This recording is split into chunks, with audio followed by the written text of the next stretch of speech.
ГСП онлайн. Городские новости сейчас.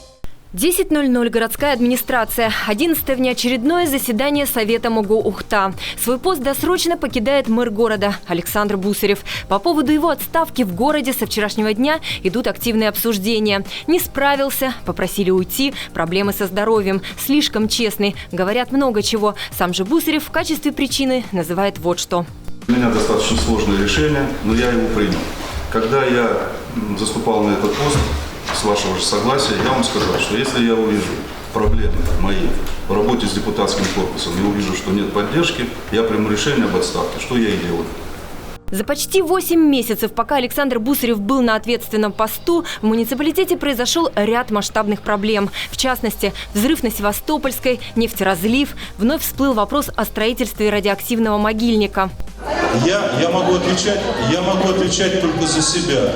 Вот я говорю, пока я работаю в администрации, вот там ПЗРО в том варианте, который нам предложили, не будет.